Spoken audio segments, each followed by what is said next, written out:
So good morning guys. तो चलिए start करते हैं आज के यानी कि 26 मार्च के इंपॉर्टेंट करंट अफेयर्स को। और आज का पहला इंपॉर्टेंट प्रश्न आपके सामने है। अभी हाल ही में भारत की पहली राष्ट्रीय इंडोर एथलेटिक्स चैंपियनशिप कहां पर आयोजित की गई? तो सही उत्तर होगा भुवनेश्वर में। तो भारत की ये पहली राष्ट्रीय इंडोर एथलेटिक्स चैंपियनशिप हुई अभी 24 और 25 मार्च को। कहां पर? उड़ीसा के भुवनेश्वर में जो कलिंगा इंडोर स्टेडियम है वहां पर। इसका आयोजन किया एथलेटिक्स फेडरेशन ऑफ इंडिया ने। और ये भारत की पहली राष्ट्रीय स्तर की इंडोर एथलेटिक्स प्रतियोगिता रही।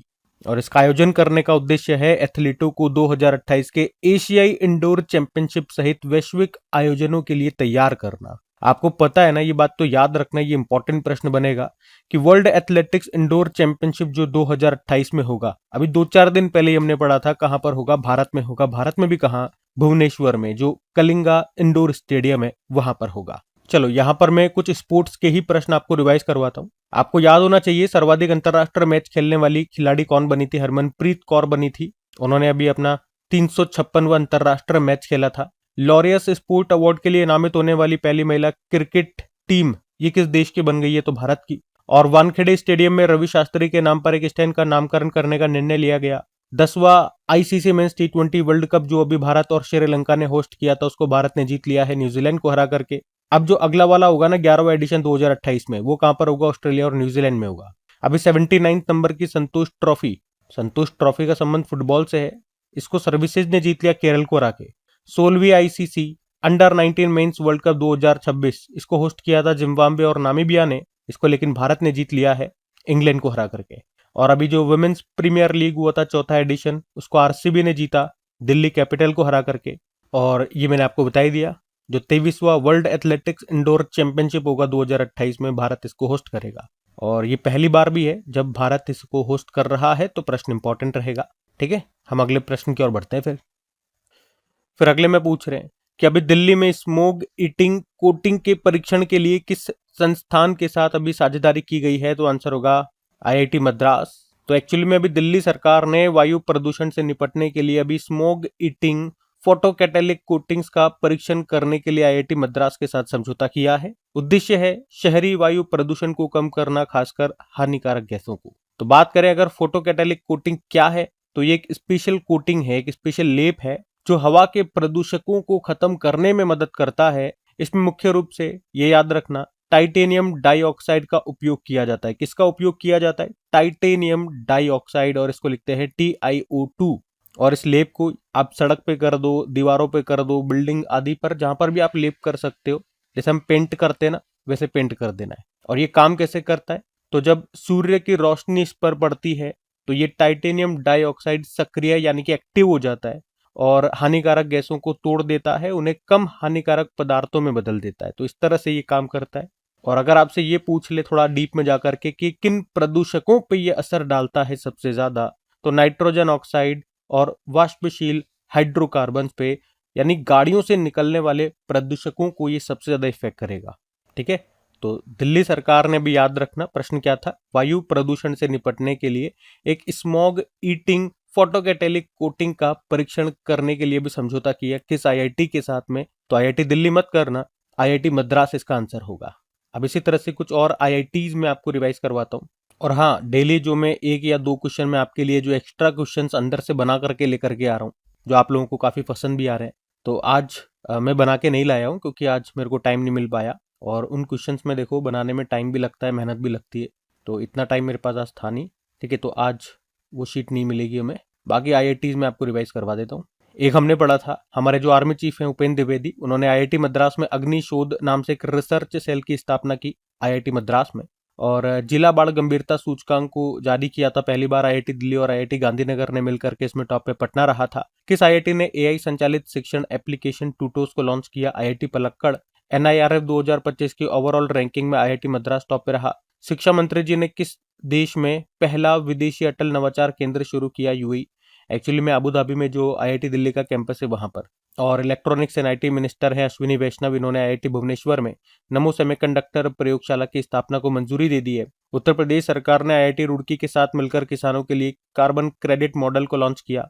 आईआईटी भिलाई ने एक क्रांतिकारी स्मार्ट पॉलीमर पदार्थ डेवलप किया है जो कि स्मार्ट विंडो कोटिंग के रूप में कार्य करेगा। और किस आईआईटी ने सामाजिक परिवर्तन के लिए इम्पैक्ट राइज पहल शुरू की? आईआईटी खड़गपुर। भारतीय डाक ने जेनजी की थीम पर आधारित अपना पहला डाकघर आईआईटी दिल्ली में खोला।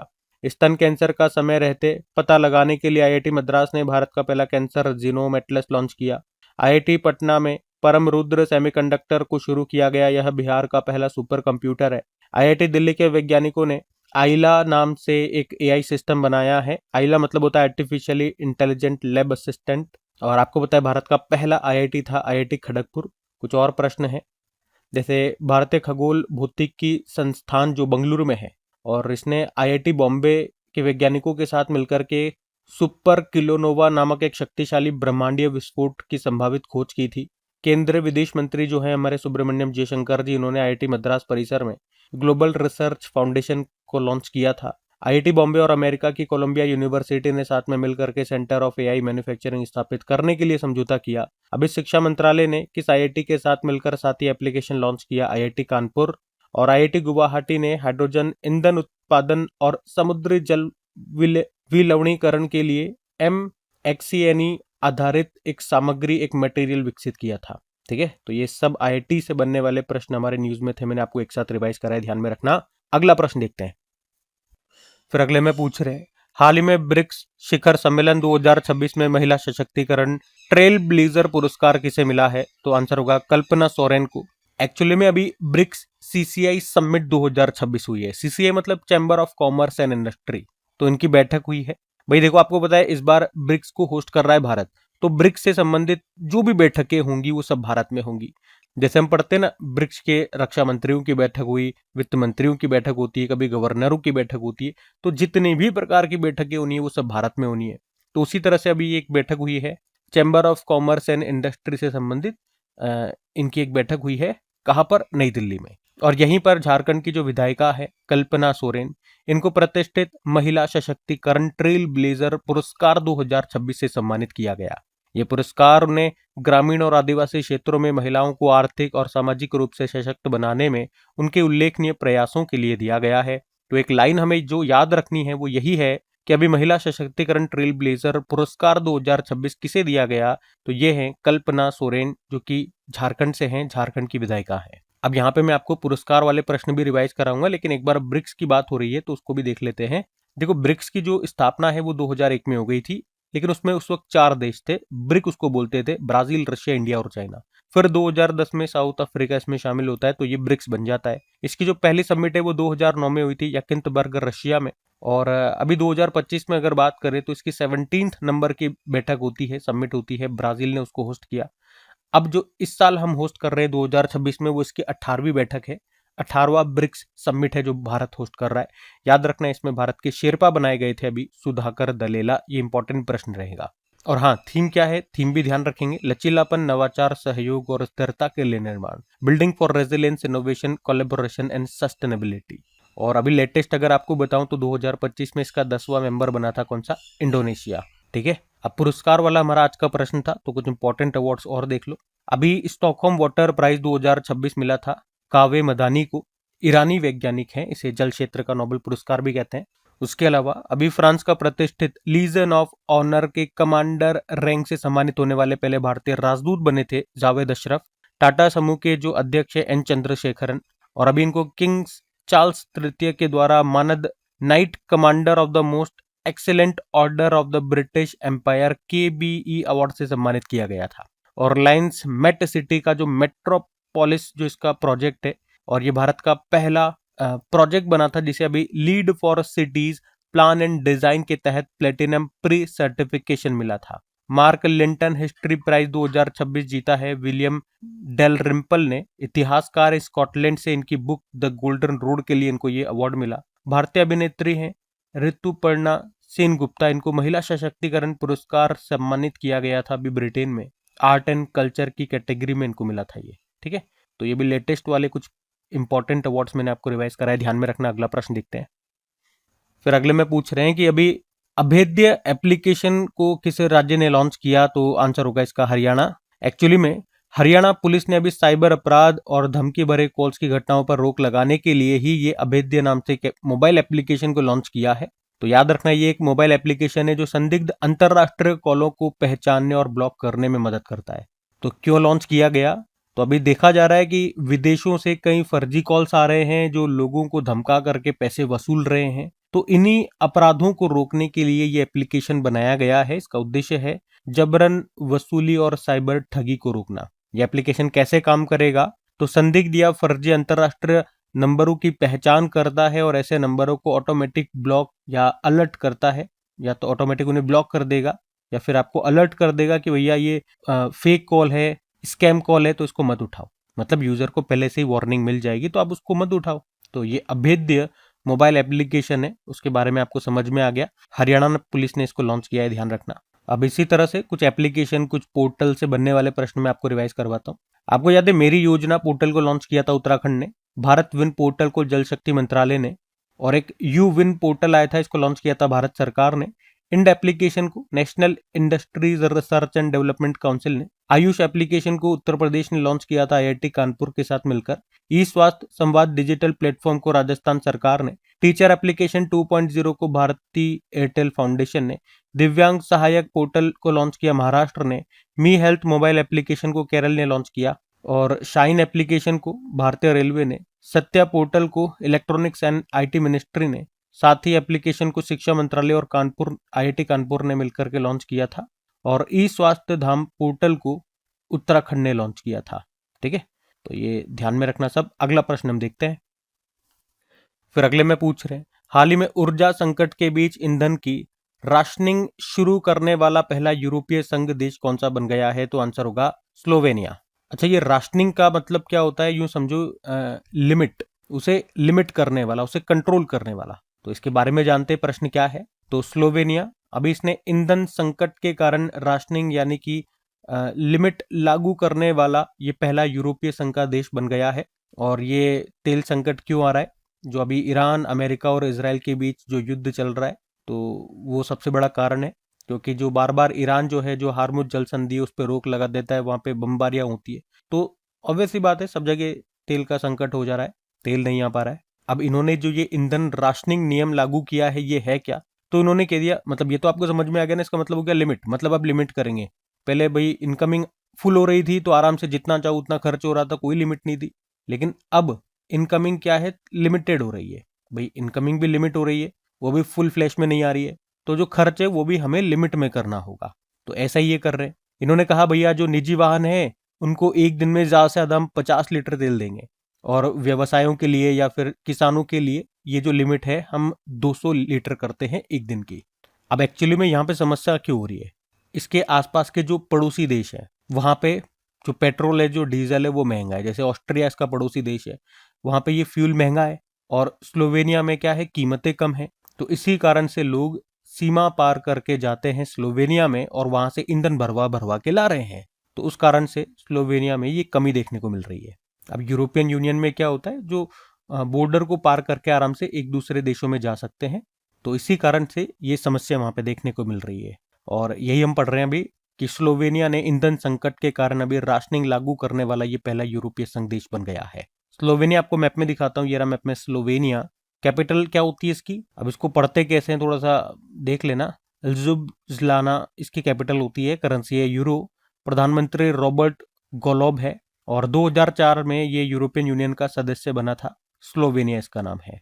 अब यहाँ पे मैं आपको रिवाइज कराऊंगा। दुनिया में किसी न किसी कारण से कुछ न कुछ करने वाला जो पहला देश बना था, पहली बार के तहत न्यूज में आने वाले प्रश्न में आपको रिवाइज कराऊंगा। तो संपूर्ण राष्ट्रीय व्यंजन के लिए यूनेस्को की मान्यता पाने वाला विश्व का पहला देश बना था इटली। भारत का पहला ऑटोनॉमस मैरीटाइम शिपयार्ड या आंध्र प्रदेश के नेल्लोर जिले में बनाया जाएगा। पहले फीफा शांति पुरस्कार से सम्मानित किया गया अमेरिकी राष्ट्रपति डोनाल्ड ट्रंप को। व्हील चेयर पर सवार होकर अंतरिक्ष यात्रा करने वाली पहली व्यक्ति बन गई है माइकेला बेंथॉन्स, जर्मनी से हैं। और 1 जनवरी 2026 से यूरोपियन यूनियन ने दुनिया का पहला कार्बन बॉर्डर टैक्स लागू किया है, जिसे officially carbon border adjustment mechanism बोला जा रहा है। पेरू ने अमेजन क्षेत्र की बिना डंक वाली मधुमक्खी को कानूनी अधिकार दिए हैं, और वे दुनिया की पहली कीट प्रजाति बन गई है जिसे कानूनी अधिकार मिला है। उसके अलावा अभी HIV से बचाव के लिए साल में 2 बार लगने वाला लोना का पावर इंजेक्शन का उपयोग शुरू करने वाला जिम्बाब्वे दुनिया का पहला देश बन गया है। जल्दा संस्कार को कानूनी मान्यता देने वाला यूके का पहला देश बना था स्कॉटलैंड। उसके अलावा जापान ने दुनिया में पहली बार पार्किंसन रोग के इलाज के लिए स्टेम सेल आधारित थेरेपी को मंजूरी दे दी है। दुनिया का पहला प्राइवेट स्पेस स्टेशन का नाम है हेवन 1 और इसको एक कंपनी है कैलिफोर्निया की वास्ट स्पेस उसने बनाया है। ठीक है, तो ये दुनिया में पहली बार से बनने वाले कुछ इंपॉर्टेंट प्रश्न थे, हमने रिवाइज कर लिए, ध्यान में रखना। अगला प्रश्न देखते हैं। फिर अगले में पूछ रहे हैं, हाल ही में गुजरात यूनिफॉर्म सिविल कोड लागू करने वाला देश का कौन सा राज्य बन गया है? तो ये तो बड़ा सिंपल सा प्रश्न हो गया, मेरे को उल्टा करके पूछना चाहिए था शायद कि यूसीसी को लागू करने वाला भी देश का दूसरा राज्य कौन सा बन गया, तो अच्छा प्रश्न बनता। तो खैर इसका उत्तर हो जाएगा दूसरा। तो अच्छा प्रश्न है ये, इंपॉर्टेंट मार्क करना कि गुजरात विधानसभा ने अभी समान नागरिक संहिता यूसीसी विधेयक को पास कर दिया है और ये विधेयक जो गुजरात के मुख्यमंत्री भूपेंद्र पटेल उन्हीं के द्वारा सदन में पेश किया गया था। तो ये विधेयक अभी पास कर दिया गया और अब ये बनेगा कानून। तो इसके बारे में जान लेते हैं कि है क्या ये यूनिफॉर्म सिविल कोड, समान नागरिक संहिता। तो आपको पता है सभी धर्मों के लिए एक ही कानून पे ये बात करता है, चाहे शादी की बात हो, चाहे तलाक की बात हो, विरासत की बात हो, लिव इन की बात हो, चाहे आप किसी भी वर्ग से किसी भी जाति से बिलोंग करते हो, इन सब के लिए अब राज्य में एक ही कानून होगा। और आपको ये याद रखना है कि इसको लागू करने वाला गुजरात देश का दूसरा राज्य बन गया। तो पहला कौन सा है? उत्तराखंड है, जिसने 2024 में इसको पारित कर दिया था। स्वतंत्रता की बात कर रहे हैं, स्वतंत्रता के पहले गोवा में ऑलरेडी ये पहले से लागू है। और इसे लाने का उद्देश्य क्या है? तो सभी नागरिकों के लिए एक समान कानून बनाना, धर्म के आधार पर अलग अलग कानून को जो भी है वो खत्म करना, समानता और न्याय सुनिश्चित करना। लेकिन इसमें किन लोगों को छूट मिली है, ये प्रश्न अगर आपसे पूछ लिया जाए तो याद रखना शेड्यूल्ड ट्राइब्स। कारण क्या है कि उनके जो पारंपरिक रीति रिवाज होते हैं तो संविधान उनको सुरक्षित करता है, उन्हें अपनी संस्कृति, परंपरा और सामाजिक नियमों के अनुसार जीने की आजादी मिली हुई है। अच्छा, यूसीसी का उल्लेख संविधान के किस अनुच्छेद में है, ये प्रश्न भी आ सकता है। तो आर्टिकल 44। तो ये सरकार को समान कानून लागू करने के लिए प्रेरित करता है, लेकिन ये भी ध्यान रखना ये अनिवार्य नहीं है, मैंडेटरी नहीं है, तभी तो हर राज्य में लागू नहीं है। लेकिन इसके लिए कौन सा अनुच्छेद है, सिर्फ प्रश्न बनेगा तो आप ये याद रखना, आर्टिकल 44। अब बात गुजरात की है, तो ये रहा मैप में गुजरात। कैपिटल गांधीनगर होती है, मुख्यमंत्री हैं भूपेंद्र पटेल, गवर्नर है आचार्य देवव्रत। यहाँ का राजकीय पक्षी ग्रेटर फ्लेमिंगो हो गया, पशु है एशियाई शेर, वृक्ष है बरगद का, पुष्प है गेंदा, नृत्य गरबा और डांडिया हो गया। वंसड़ा नेशनल पार्क है, गिर नेशनल पार्क है, ब्लैकबक नेशनल पार्क है, मरीन नेशनल पार्क है। सरदार सरोवर बांध है, यहाँ पे नर्मदा नदी पर, उकाई बांध है, ताप्ती नदी पर, कडाना बांध है, माही नदी पर, दांतीवाड़ा बांध है, बनास नदी पर। उसके अलावा दूसरा इंटरनेशनल ओलंपिक रिसर्च कॉन्फ्रेंस 2026, इसका आयोजन हुआ गांधीनगर गुजरात में। गुजरात ने इंडियन एआई रिसर्च ऑर्गेनाइजेशन की स्थापना की घोषणा की, कहां पर? गुजरात के गिफ्ट सिटी में। और ये देश का पहला राष्ट्र स्तर का एआई रिसर्च संस्थान होगा जिसे पीपीपी मॉडल पर बनाया जाएगा। नेशनल टाइगर कंजर्वेशन अथॉरिटी ने गुजरात को 33 साल बाद फिर से टाइगर स्टेट का दर्जा दिया। और गुजरात भारत का एकमात्र राज्य भी है जहां शेर, तेंदुआ और बाघ ये तीनों मिलते हैं। माइक्रोन ये एक अमेरिका की सेमीकंडक्टर कंपनी है जिसने गुजरात के साणंद में भारत का पहला और दुनिया का सबसे बड़ा सेमीकंडक्टर असेंबली, टेस्टिंग और पैकेजिंग प्लांट खोला है। भारत का पहला सीबीडीसी आधारित पीडीएस सिस्टम का शुभारंभ गुजरात के महात्मा मंदिर में किया गया। सीबीडीसी मतलब सेंटर बैंक डिजिटल करेंसी और पीडीएस मतलब पब्लिक डिस्ट्रीब्यूशन सिस्टम। गुजरात में महिला एंटरप्रेन्योर्स और स्टार्टअप्स के लिए हर स्टार्ट 5.0 प्लेटफॉर्म लॉन्च किया गया। भारत ने अभी लेसोसोमल स्टोरेज डिसऑर्डर के लिए अपना पहला सरकारी मदद वाला नेशनल बायो बैंक शुरू किया था, कहां पर? अहमदाबाद गुजरात में। जल महोत्सव 2026 का आयोजन हुआ था गुजरात में। अहमदाबाद में एशियन पैरा आर्चरी चैंपियनशिप 2026 का आयोजन किया जाएगा। उसके अलावा अभी लेक एंड एयर वॉच पहल गुजरात ने शुरू की। एयरबस ने गुजरात के वडोदरा स्थित गति शक्ति विश्वविद्यालय में एक उत्कृष्टता केंद्र का उद्घाटन किया। भारतीय रेलवे ने अहमदाबाद के साबरमती में देश की पहली LNG diesel dual fuel demo train को शुरू किया था। मतलब ये जो डेमो ट्रेन है ये एलएनजी से भी चलेगी, लिक्विफाइड नेचुरल गैस और डीजल से भी चलेगी, इसलिए डुअल फ्यूल बोला है, मतलब दोनों फ्यूल से। ठीक है, तो ये गुजरात से सारे इंपॉर्टेंट करंट अफेयर्स बनते हैं, आप ध्यान रखना। अगला प्रश्न हम देखते हैं। फिर अगले में पूछ रहे हैं, हाल ही में स्थापित राष्ट्रीय दंत आयोग के पहले अध्यक्ष के रूप में भी किसे नियुक्त किया गया? तो आंसर होगा डॉक्टर संजय तिवारी को। तो डॉक्टर संजय तिवारी को भी राष्ट्रीय दंत आयोग नेशनल डेंटल कमीशन के पहले अध्यक्ष के रूप में नियुक्त किया गया है। अभी सरकार ने राष्ट्रीय दंत आयोग यानी कि नेशनल डेंटल कमीशन को लागू किया और इसने भारतीय दंत परिषद यानी कि डेंटल काउंसिल ऑफ इंडिया का स्थान लिया है। अब इसने 19 मार्च से अपना कामकाज करना शुरू कर दिया और ये नया आयोग स्वास्थ्य एवं परिवार कल्याण मंत्रालय के अधीन कार्य करेगा। तो तो डेंटल काउंसिल ऑफ इंडिया की अगर हम बात कर रहे हैं, जिसको अभी मतलब रिप्लेस किया गया है, ये भारत के डेंटल शिक्षा और डेंटल डॉक्टरों के लिए एक रेगुलेटरी संस्था थी, जिसकी स्थापना होती है 1949 में। और कौन सा एक्ट है? Dentist act 1948, 1958। और इसका काम क्या था? डेंटल कॉलेजों को मंजूरी देना, डेंटल डॉक्टरों का रजिस्ट्रेशन करना, डेंटल शिक्षा के मानकों और पाठ्यक्रम को रेगुलेट करना। लेकिन अभी इसकी जगह ले ली है नेशनल डेंटल कमीशन ने। तो नेशनल डेंटल कमीशन एक ऑटोनोमस स्टैच्यूटरी बॉडी है जो कि नेशनल मेडिकल कमीशन की तरह ही काम करेगा। ये अब डेंटल एजुकेशन और हेल्थ केयर को रेगुलेट करेगा। ठीक है, तो सिंपल सा जो आपको याद रखने के लिए अगर आप पूछोगे हमें क्या याद रखना है भैया, तो ये याद रखो कि भैया नेशनल डेंटल कमीशन राष्ट्रीय दंत आयोग का जो अभी पहला अध्यक्ष बनाया गया है, क्योंकि आयोग पहली बार आया, तो इसके पहले अध्यक्ष अभी कौन बने हैं? डॉक्टर संजय तिवारी। ये आपको ध्यान रखना है बस। बाकी कुछ और अपॉइंटमेंट्स में आपको और रिवाइज करवा देता हूँ। मुख्य सूचना आयोग चीफ इंफॉर्मेशन कमिश्नर बने थे अभी राजकुमार गोयल। कोल इंडिया के सीएमडी बने B Sairam. Press Club of India की पहली महिला अध्यक्ष बनी Sangeeta Barua. National Rifle Association of India के प्रेसिडेंट बने कलिकेश सिंह देव। ओएनजीसी के अध्यक्ष अरुण कुमार सिंह बने, मतलब कार्यकाल बढ़ाया था। सीबीआईसी के नए चेयरमैन विवेक चतुर्वेदी। इंटरपोल के प्रेसिडेंट लुकास फिलिप फ्रांस से हैं। इंडियन वुमेन बॉक्सिंग टीम के नए कोच बने सेंटियागो अर्जेंटीना से हैं। और वर्ष 2026 के लिए इंटरनेशनल आइडिया का अध्यक्ष बनाया ज्ञानेश कुमार को। नासा के नए चीफ 15वें नंबर के बने जारेड साकमैन। और United nation high commissioner for refugees के नए अध्यक्ष बने बरहम सला।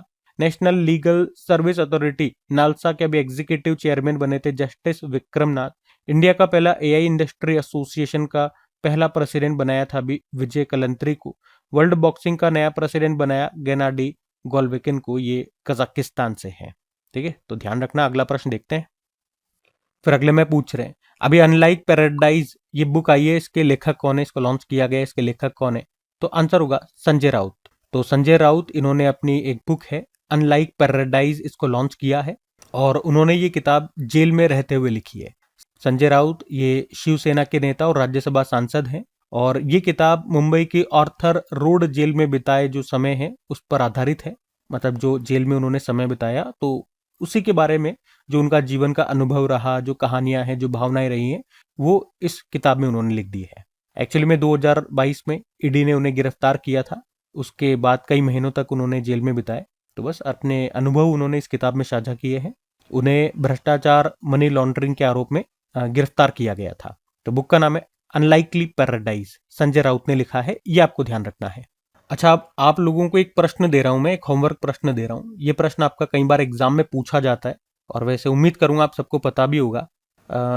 मेरा प्रश्न है कि वो कौन है जिन्होंने भारतीय संविधान को लॉयर्स पैराडाइज यानी कि वकीलों का स्वर्ग कहा था? तो उनका नाम बताइए। अगर एक्सप्लेन भी कर पाओ 2 लाइन में कि क्यों कहा था उन्होंने ऐसा, तो वो भी आप लिखना। अगर आप लोगों ने भारत का संविधान पढ़ा है और आपके एग्जाम में आता है तो ऑब्वियस सी बात है आप लोगों ने पढ़ा ही होगा, तो ये प्रश्न तो डेफिनेटली आपने पढ़ा होगा क्योंकि हर एग्जाम में आता है ये प्रश्न, बहुत बार रिपीट हुआ है। तो सिंपल सा प्रश्न पूछा है, कोई टिपिकल नहीं है, बताओ। बाकी मैं कुछ और बुक्स आपको रिवाइज कराता हूँ।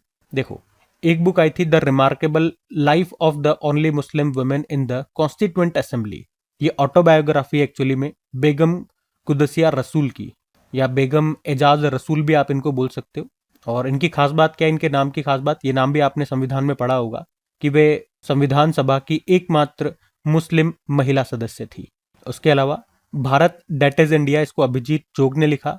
The 11th hour quintet of stories को सलमान रुश्दी ने लिखा। Kashmir in the line of fire को रंजन महाजन ने। व्हेन इट ऑल बिगन को राकेश मारिया ने। सनातन संस्कृति के अटल दृष्टि अटल जी के ऊपर ये बुक है, इसको वासुदेव देवनानी ने लिखा है जो कि राजस्थान विधानसभा के अध्यक्ष हैं। और द ग्रेट सैंक्शन हैक, इसको लिखा उर्जित पटेल ने जो कि आरबीआई के हमारे पूर्व गवर्नर रह चुके हैं, वर्तमान में तो इंटरनेशनल मॉनेटरी फंड के एग्जीक्यूटिव डायरेक्टर हैं। मोदी युग में भारत का आर्थिक सशक्तिकरण, इसको सिकंदर कुमार ने लिखा। My idea of nation first को उदय माहरुकर ने लिखा है। और महामना वांग्मे, ये पंडित मदन मोहन मालवीय जी के लेखनों, उनके भाषणों का संग्रह है। दूसरा एडिशन अभी लॉन्च किया था हमारे वाइस प्रेसिडेंट सीपी राधाकृष्णन ने। और in service of the nation reflection of A bureaucrat को लिखा है प्रताप सिंह ने। ठीक है, तो ये बुक्स अभी न्यूज में है सारी, ध्यान में रखना। अगला प्रश्न देखते हैं। फिर अगले में पूछ रहे हैं हाल ही में T20 इंटरनेशनल क्रिकेट में सबसे कम उम्र में शतक बनाने वाली महिला खिलाड़ी कौन बन गई है? तो आंसर होगा फेनी उवागुशिमानिंदे। एक्चुअली में ये रवांडा की प्लेयर है, तो कभी हमने नाम सुना नहीं है, लेकिन अभी एक रिकॉर्ड इन्होंने बना दिया, इसलिए हम इनके बारे में पढ़ रहे हैं। तो फेनी से याद रख लो, अब बस फेनी याद रख लो। रवांडा की ये प्लेयर है, अभी T20 इंटरनेशनल डेब्यू पर शतक बनाने वाली पहली महिला बन गई है। मतलब इनका डेब्यू था, पहली बार इन्होंने खेला। इन्होंने 65 गेंदों में 111 रन की नाबाद पारी खेली। मैच हुआ था रवांडा और घाना के बीच में, लागोस में हुआ था। इनकी उम्र की बात करेंगे तो 15 साल 223 दिन की उम्र में इन्होंने ये कारनामा किया, और इस तरह से T20 इंटरनेशनल में शतक बनाने वाली सबसे कम उम्र की खिलाड़ी भी ये बन गई है, अगर उम्र के लिहाजा से देखेंगे तो। और वैसे T20 इंटरनेशनल में डेब्यू पर ही शतक बनाने वाली भी ये पहली महिला बन गई है। 2 तरह के रिकॉर्ड हो गए इनके नाम, ठीक है, तो इनका नाम ध्यान रखना, इतना सा हमें ध्यान रखना है। अगला प्रश्न हम देखते हैं। फिर अगले में पूछ रहे हैं, हाल ही में इंदिरम्मा परिवार जीवन बीमा योजना किस राज्य सरकार के द्वारा शुरू की गई है? तो आंसर होगा तेलंगाना। तो याद रखेंगे, तेलंगाना सरकार ने अपने 2026-27 के बजट में अभी Indiramma family life insurance scheme को शुरू करने की घोषणा की है। तो इसके तहत राज्य के लगभग 1.15 करोड़ परिवारों को 5 लाख रुपए का लाइफ इंश्योरेंस दिया जाएगा। मतलब अगर किसी परिवार में कमाने वाला जो मुख्य सदस्य होता है उसकी अचानक मौत हो जाती है, तो परिवार को पैसों की दिक्कत न हो, वो गरीबी में न जाए, इसीलिए इसके तहत उनकी मदद की जाएगी। ये योजना अभी 2 जून 2026 से लागू हो जाएगी। तो इसको तेलंगाना ने शुरू किया है। बाकी तेलंगाना फिर आपको लेकर के चलना पड़ेगा। ये रहा मैप में तेलंगाना, कैपिटल हैदराबाद होती है जो कि मूसी नदी के किनारे है। मुख्यमंत्री रेवंत रेड्डी हैं, गवर्नर हैं शिव प्रताप शुक्ल। आपको पता है आंध्र प्रदेश से अलग होकर के ही नया राज्य बना था तेलंगाना। कब हुआ था? 2 जून 2014 को। यहाँ का राजकीय पक्षी भारतीय रोलर होता है, पशु है जिंका, हिरण है, वृक्ष जम्मी चेट्टू है, पुष्प है तांगेदू, उत्सव है सदर सम्मेलन। कुछ प्रश्न देखिए करंट अफेयर्स के। तो आपको याद है 72वां मिस इंडिया प्रतियोगिता को होस्ट किया था तेलंगाना ने, हैदराबाद में हुई थी ये, और इसको जीता किसने था? ओपल सुचाता ने, वो थाईलैंड से है। इंदिरा सौर गिरी जल विकासम योजना भी तेलंगाना में चली थी। मिस इंडिया 2025 ये तो हो गया। हैदराबाद का एक सरकारी अस्पताल है जिसमें एक AI टूल लॉन्च किया गया था, जिसकी मदद से बिना सुई लगाए ब्लड टेस्ट कर सकते हैं। इस AI टूल का नाम है अमृत स्वस्थ भारत। इंदिरा सौर गिरी जल विकासम योजना तेलंगाना में शुरू हुई। ये तो वही है ना, वही चीज रिपीट हो रही है बार बार। गूगल ने अपना दुनिया का चौथा और एशिया का पहला सेफ्टी इंजीनियरिंग सेंटर कहां पर लॉन्च किया? हैदराबाद। बोनालू उत्सव यहां पे मनाया जाता है। हल्दी बोर्ड का नया मुख्यालय का उद्घाटन किया गया था निजामाबाद तेलंगाना में। भारत का पहला ट्रांसजेंडर अस्पताल कहां पर खोला गया? हैदराबाद में। 2024 में अंगदान के मामले में टॉप पर रहा तेलंगाना। भारत की पहली फीफा टैलेंट अकेडमी कहां शुरू हुई? हैदराबाद के गाचीबुवली स्टेडियम में। और निवेशक दीदी पहल का दूसरा चरण शुरू हुआ हैदराबाद में। बथुकम्मा उत्सव मनाया गया। एशिया का सबसे बड़ा नागरिक उड्डयन कार्यक्रम विंग्स इंडिया 2026 ये शुरू हुआ था बेगमपेट हवाई अड्डा हैदराबाद में ही। और तेलंगाना पुलिस ने अभी साइबर धोखाधड़ी के मामलों में म्यूल बैंक खातों के दुरुपयोग को रोकने के लिए भी ऑपरेशन क्रैकडाउन भी शुरू किया था। 23वां बायो एशिया समिट 2026 पे अभी हैदराबाद में हुआ था। ठीक है, तो ये सारे पॉइंट्स आप ध्यान रखेंगे यहाँ से। बाकी भैया ये थी आज की हमारी करंट अफेयर्स की क्लास। तो कमेंट करके जरूर बताना सेशन आपको कैसा लगा। अच्छा लगे तो प्लीज इसे अपने दोस्तों के साथ में स्टडी ग्रुप में शेयर जरूर करना। वीडियो को लाइक नहीं करा तो लाइक कर देना। बाकी डेली आपको इसकी PDF मिल जाती है, और रिवाइज करने के लिए, रिवीजन करने के लिए मॉक टेस्ट दिए जाते हैं आपको, क्विज आपको दी जाती है। कहां पर मिलेगा ये सब? अपनी क्रैक एग्जाम एप्लीकेशन में, जिसका लिंक डिस्क्रिप्शन बॉक्स में गिवन है। बाकी चलो अभी कल के करंट अफेयर्स का हम क्विक रिवीजन कर लेते हैं और सेशन एंड करते हैं फिर। तो कल पहला प्रश्न पूछा था अभी, कृषि सखी पहल किस संगठन ने शुरू की है? तो आंसर हो जाएगा agriculture insurance company of India limited. फिर अगला प्रश्न पूछा था गोटेक 2026 का आयोजन कहां पर किया गया? तो आंसर होगा पुणे में किया गया। फिर पूछा कि वित्त वर्ष 2024-25 में भारत का सबसे बड़ा वस्त्र निर्यातक राज्य ये कौन सा बन गया? तो आंसर हो जाएगा तमिलनाडु बन गया है। फिर अगले प्रश्न में आपसे पूछा था कि अभी मार्च 2026 में विक्रम दुर्रेस्वामी, इन्हें किस देश में भारत का अगला राजदूत नियुक्त किया गया? तो आंसर हो जाएगा चाइना में। फिर पूछा भी चर्चा में रहा टेर्राफेब परियोजना किन कंपनियों के द्वारा संयुक्त रूप से संचालित की जाएगी? तो टेस्ला और स्पेसएक्स दोनों मिलकर के इसको चलाएंगे। फिर पूछा भी फरवरी 2026 के लिए ICC महिला प्लेयर ऑफ द मंथ चुना गया है किसको? अरुंधति रेड्डी को। और सबसे तेज 7 ज्वालामुखी चोटियों पर चढ़ाई का गिनेज वर्ल्ड रिकॉर्ड बनाया है भूपति राजू अनिमेश वर्मा ने। फिर अगले में आपसे पूछा कि अभी काकाडू अभ्यास का आयोजन ये कहाँ पर किया गया या किस देश के द्वारा किया गया। कैसे भी वो पूछ ले, आंसर आपका ऑस्ट्रेलिया होगा। फिर अगले में पूछ रहे अभी सरहुल महोत्सव कहाँ पर मनाया गया, तो आंसर हो जाएगा झारखंड में। और वर्ल्ड टीबी डे 2026 की थीम क्या रही? Yes, we can end TB. बाकी चलो अभी कल का भी होमवर्क प्रश्न देख लेते हैं और सेशन एंड करते हैं। तो कल आपसे पूछा गया था कि दलाई लामा जी ने अपना ग्रैमी पुरस्कार किस श्रेणी में जीता है, तो सही उत्तर होगा audio book narration and story telling recording में। तो आप सभी ने प्रश्न का बिल्कुल सही उत्तर दिया। अब यह आज का आपका होमवर्क प्रश्न है।